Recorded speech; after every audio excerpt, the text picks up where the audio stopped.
یو ښځه او خاوند و ډېر غریبان. بادشاہ او د ملک هغې مشهوره وه د هغه متعلق چې دا بادشاہ چې څوک تحفه ولا یوسي نو ډېر انعام ورکوي. دې ښځې ورته ویل سړیه ته م وله څه یوسه ګوره که څه انعام یې درکړو غریبان. ویل مونږ سره څه دي؟ ویل نور څه خو نشته خو دا باران شوی دی د پشکال ډنډې ډکې دي دا به درته اوبه منګي کې واچوم سر به یې وتړم او بادشاه له یوسه چې دا زما د ملک بهترینه تحفه ده. بادشاه د 2 میاشتو په مزل لري و. ښځې وله منګی ډک کړو د اوبو سر یې وله وتړلو میړله یې په سر کړو ورسره بار لاړه میړه یې رسخت کو داد دې کور ته راغله. چې کور ته راله او داسې وکړو او مصلی یې واچوله او 2 رکعته نفل یې وکړه او دعا یې وکړه او په دعا کې وایي چې زن مصلا باز کردای از نیاز زن مصلا باز کردای از نیاز رب سلم ورد کردا در نماز. اے پروردگارا خاون میں د 2 میاشتو په مزل باندې لاړو بادشاہ له توفه وروړه یا الله پټکه منګولې راولې دا دعا کوي. او زمونږ ښځې چې مونږ جرده بار وځو راپسې څه دعا کوي تاسو ټولو ته پته لري.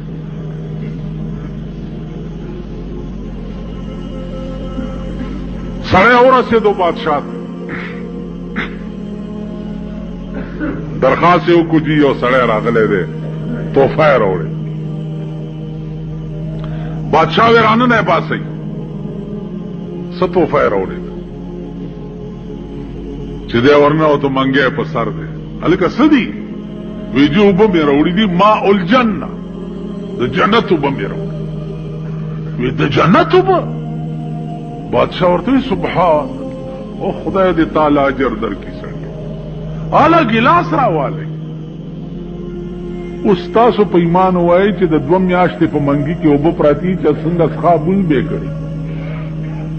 بادشاہ ته وګوره اوس وی دې سړي د جنت اوبه راوړي دي او زر راوړئ چې اوس اول ګلاس بادشاہ دا منګي نه ډک و پټ یو سای اوس کړي او وزیرانو ته ویل دمټر کې ډله چې دا د پاکستانیانو غوندې ناستو هغې ته ولوس کوي. اوس چې بادشاه اوس کې کومې اوبه وزیر به یې ونس کي چې دا غاښونه پرې ماتوي که نه ماتوي نو هغې موس کوي. بادشاه وایي دې سړي ته چې وسړیه تا خو ډېره لویه مهرباني ستا د دې مهربانۍ خو والله که ما سره څه قیمت شته زه به د دې بدل څنګه خلاصوم چې تا د جنت اوبه د 2 میاشتو په مزل ما ته راوړي دي. خو ځئ هلکه دا سړی بوځئ خزانې ته او دغه منګی چې دا اوبه پکې راوړي دا منګی ورته د سرو زرو ډک کړئ. خو د دریای دجله په غاړه هم داسې تیر کوي چې دلته پته ولګي چې دلته اوبه دریابونه بیږي او دلته قیمت ستا د اوبو نه قیمت ستا د اخلاص و. تاسو خیال راغی نو د دنیا بادشاهان چې وغواړي نسخه اوبه یې په سرو زرو بدلې کړي که نه خبره کوئ سخه اوبه وې د 2 میاشتو په منګي کې او د دنیا بادشاه هغه سخه اوبه په سرو زرو بدلې کې نو که قیامت کې د خدای غوندې بادشاه وغواړي نو د انسان ګناه به په نیکۍ نشي بدلولی.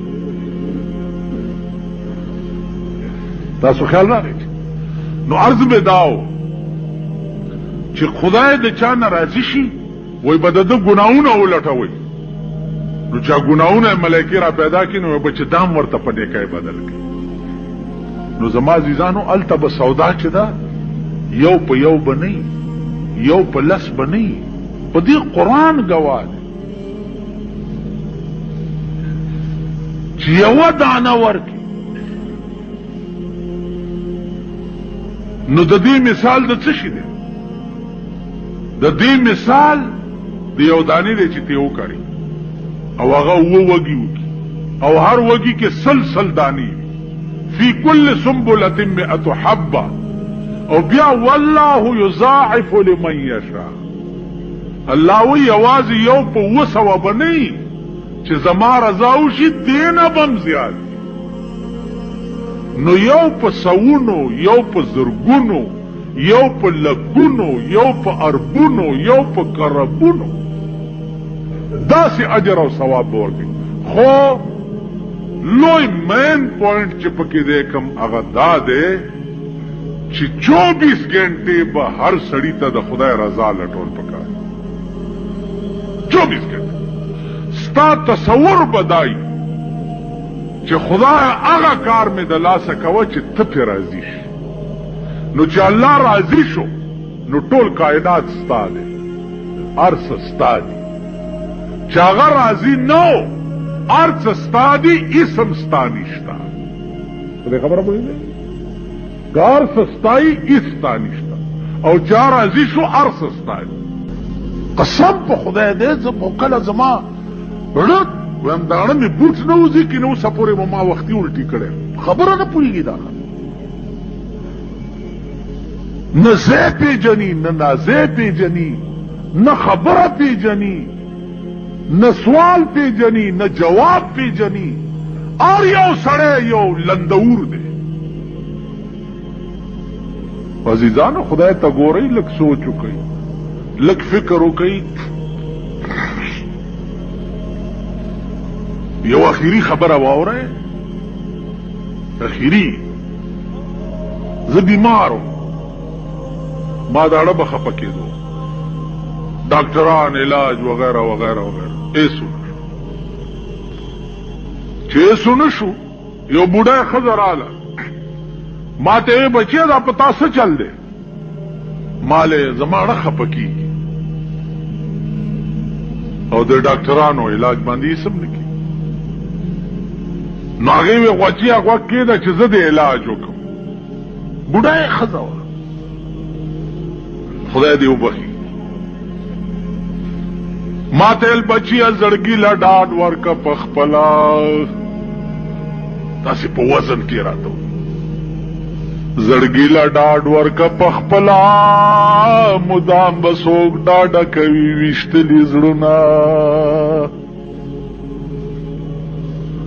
زړګي له ډاډ ورکه په خپله مدام به څوک ډاډه کوي ویشتلي زړونه.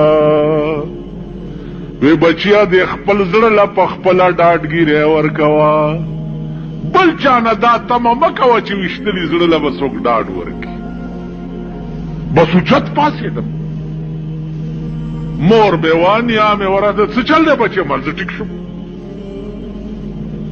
پلار مې راغی څه چلو شو مال زه ټیک شم دی بوډای زما علاج وکړو چې د خپل زړه له په خپله ډاډ ورکوه د بل نه تمه د ډاډ مه کوه.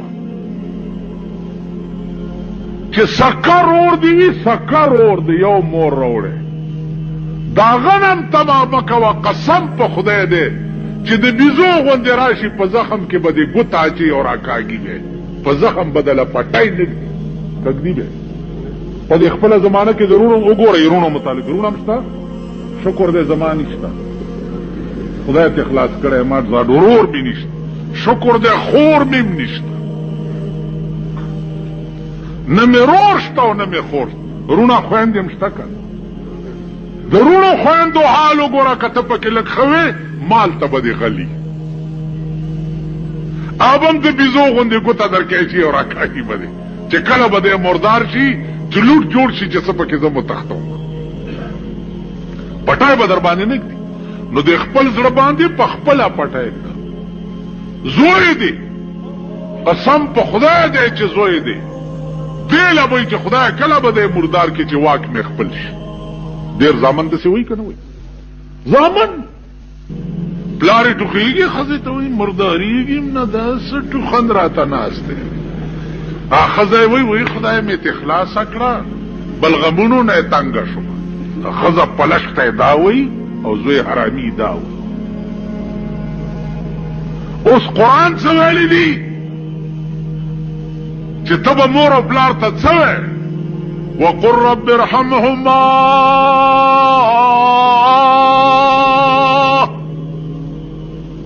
وقل رب ارحمهما كما ربياني صغيرا.